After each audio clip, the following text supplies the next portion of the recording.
CM Chandrababu Davos పర్యటన ముగించుకొని అమరావతి చేరుకున్నారు. అంతకుముందు ఢిల్లీలో పర్యటించారు. వరుసగా కేంద్ర మంత్రులతో సమావేశం నిర్వహించారు. నార్త్ బ్లాక్లోని ఆర్థిక శాఖ ఆఫీసులో నిర్మలా సీతారామన్తో భేటీ అయ్యారు. ఇటీవల విశాఖ స్టీల్ ప్లాంట్కు ప్యాకేజీ ప్రకటించింది. ఆ నిధులు త్వరగా ఇచ్చేలా చంద్రబాబు కోరినట్లు సమాచారం. అలాగే పోలవరం ప్రాజెక్టు నిర్మాణానికి రావాల్సిన నిధుల గురించి సీఎం చర్చించారు. అమరావతి నిర్మాణానికి ప్రపంచ బ్యాంకు, ఆసియా అభివృద్ధి బ్యాంక్ ఇచ్చే మనీ గురించి డిస్కస్ చేశారు. అనంతరం మాజీ రాష్ట్రపతి రామ్నాథ్ కోవింద్తో భేటీ అయ్యారు.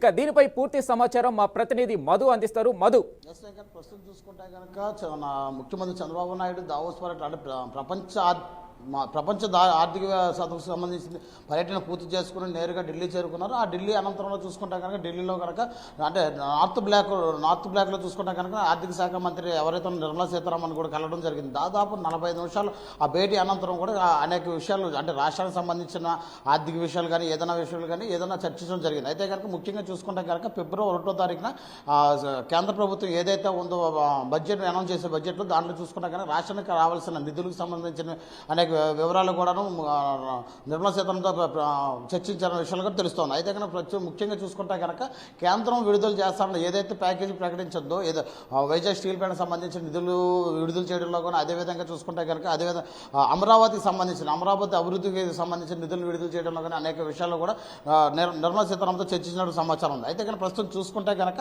అయితే గతంలో చూసుకున్న పోలవరానికి సంబంధించింది ఏదైతే ఉందో అంటే మొత్తం పోలవరం మొత్తం అంతా కేంద్రం ఆధ్వర్యంలో నడుస్తూ ఉంది. దాని నిర్మాణం కూడా తొందరగా పూర్తి కావాల్సిన నిధులు కూడా తొందరగా విడుదల చేయాలనేది చూసుకుంటే నిర్మలా సీతారామన్తో చర్చించడం జరిగింది. అయితే ఇక్కడ ప్రస్తుతం చూసుకుంటే కనుక అదేవిధంగా చూసుకుంటే కనుక రాష్ట్రానికి సంబంధించిన ఆర్థిక వ్యవస్థలో కానీ అదేవిధంగా పెండింగ్ నిధులు ఏదైతే ఉన్నాయో అవి కూడా విడుదల చేయాలనేసి కూడా రిక్వెస్ట్ చేయడం కూడా జరుగుతుంది. ఆ తర్వాత నిర్మలా సీతారామన్ భేటీ అనంతరం చూసుకుంటే కనుక మాజీ రాష్ట్రపతితో కూడా భేటీ అయ్యారు. ఆ తర్వాత అనంతరం కొంతమంది కేంద్ర మంత్రులతో కూడా ఇష్టాకుష్టం మాట్లాడటం జరిగింది. అనంతరం అక్కడి నుంచి చూసుకుంటే కనుక ఢిల్లీ నుంచి నేరుగా గన్నవరం ఎయిర్పోర్ట్కి ప్రత్యేక విమానాలు కూడా చేరుకోవడం జరుగుతున్న పరిస్థితి కనిపిస్తున్నాయి.